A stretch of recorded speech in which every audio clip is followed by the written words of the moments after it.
quelque sorte. Alors, je sais pas si vous avez suivi Bonjour cette tout le monde. Alors oui, histoire effectivement, de je suis d'accord avec Matisse, vous sur ce que ils vous venez l'ont de dire.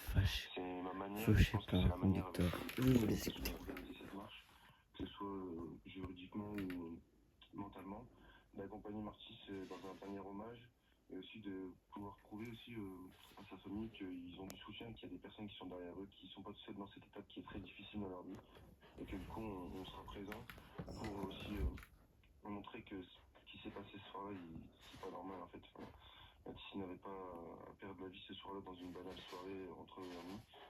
Donc je pense que cette marche blanche, elle est là surtout pour lui rendre hommage, mais aussi pour faire bouger les choses dans les plus brefs délais. Faire bouger les choses, lui rendre hommage, montrer votre soutien à la famille. Quand on a 19 ans, que l'on vient de perdre un ami, dans un moment de tel choc, et quand je dis choc, j'entends aussi le bruit du choc. On a tous vu cette vidéo, le bruit, la vivacité avec laquelle ça s'est passé. Comment vous avez réagi? Bah, franchement, décrire ma réaction, c'est assez difficile parce que franchement, sur le moment, j'ai pas forcément réfléchi et je me suis dit, bon, dans tous les cas, il s'est passé ça, donc il faut faire tout ce qui est en mon possible pour le maintenir en vie, qu'il soit là encore demain avec moi, que ce soit dans le coma ou je ne sais où, mais qu'il soit encore avec nous. Donc c'est vrai que c'est une réaction qui est vraiment inexplicable, pardon, et que je pourrais jamais expliquer, mais en tout cas, tout ce que j'ai fait ce soir-là, c'était pour lui et je regrette pas. Pour lui, avec lui, dans les derniers moments, pour les amis aussi, et vous vous retrouverez donc tous tout à l'heure. Quand vous avez dit à l'instant que c'était aussi pour faire avancer les choses dans les plus brefs délais, cette consommation de protoxyde d'azote, pour vous, c'est aussi là-dessus que vous concentrez vos efforts? Alors aujourd'hui, peut-être pas forcément, mais en tout cas, j'espère que dans l'avenir, effectivement, oui, les lois, j'espère qu'ils vont fortement changer sur ça parce que c'est quelque chose qui devrait être interdit à la consommation parce que bah, regardez les effets néfastes que ça a et que ça a eu ce soir-là sur Matisse. Merci à vous. Vous vous appelez aussi Matisse et on vous imagine tous les deux lorsque effectivement vous vous êtes connus et que vous avez cultivé cette amitié Matisse et Matisse. Merci à vous en tout cas et courage pour tout à l'heure cette marche blanche. Euh, Maître Antoine Réglet, je me tourne vers vous parce que ce combat contre le protoxyde d'azote, il est déjà officiellement interdit au volant. Vous le diriez en interdire la vente. C'est le souhait de la famille de Matisse. Oui, le souhait de la famille de Matisse, après cette période de deuil, c'est d'entrer dans une période de combat pour faire avancer les choses, parce qu'on est convaincu que s'il n'y avait pas eu ce protoxyde d'azote, peut-être alors l'accident n'aurait-il pas eu lieu, et le parquet de Lille, dans son communiqué de presse la semaine dernière, a dit qu'il était convaincu de cette consommation de protoxyde d'azote que l'on ne peut pas détecter dans le sang plus de 30 minutes après sa consommation, et dans la salive encore moins. Donc on a un vrai problème de protoxyde d'azote au volant, c'est qu'on ne peut pas le détecter. Nous, ce que nous souhaitons... Là, en l'occurrence, on le sait parce qu'effectivement, ça a été quasi immédiat et qu'il y avait dans le coffre de la voiture de nombreuses bouteilles de protoxyde d'azote. Absolument, c'est parce qu'il en détenait qu'on présume qu'il en a consommé. Et c'est tout le but de la proposition que nous voulons faire, Laetitia, Emmanuel et moi, à Gérald Darmanin, qui devrait nous recevoir dans les jours à venir. Cela m'a été confirmé hier soir. Vous nous le dites ce matin, vous nous le confirmez, vous aurez une rencontre avec le garde des Sceaux.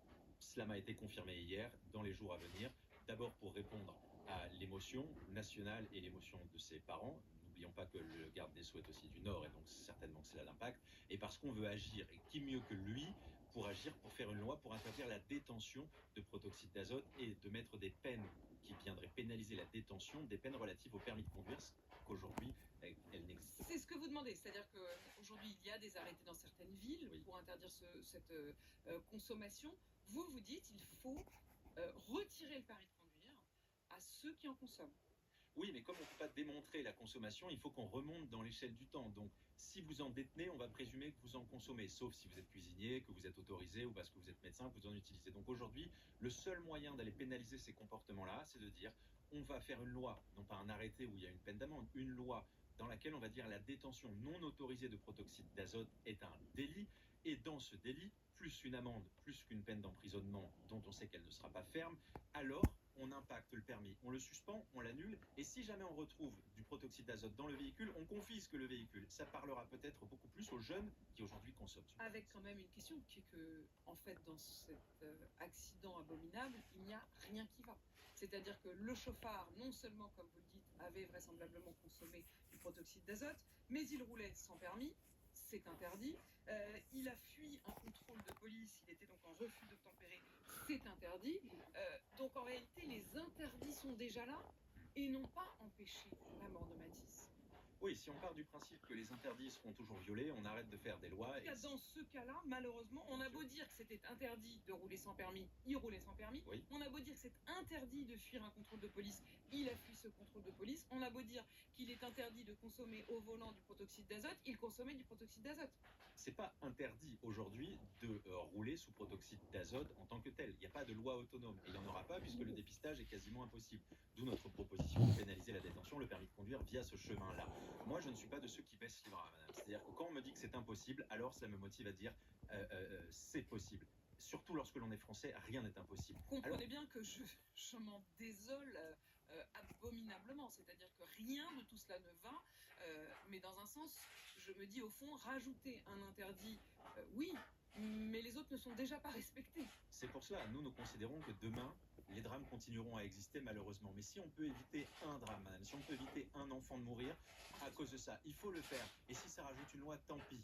Bon, ce qu'il faudra penser aussi, et c'est le combat de la famille, c'est d'aller voir Gérald Darmanin aussi pour proposer de criminaliser l'homicide routier. C'est-à-dire, vous le savez, cette loi 10 ans d'emprisonnement aujourd'hui, elle veut, cette famille, qu'on criminalise, c'est-à-dire qu'on aille devant la cour d'assises. Et pourquoi je trouve cela très intéressant? Parce que si vous allez devant la cour d'assises, vous êtes jugé par des jurés populaires et des magistrats professionnels. Cela veut donc dire qu'aujourd'hui, les Français qui critiquent, à tort ou à raison, les décisions de justice, si on les fait participer à cette justice, ils ne pourront plus la critiquer parce qu'ils y participeront.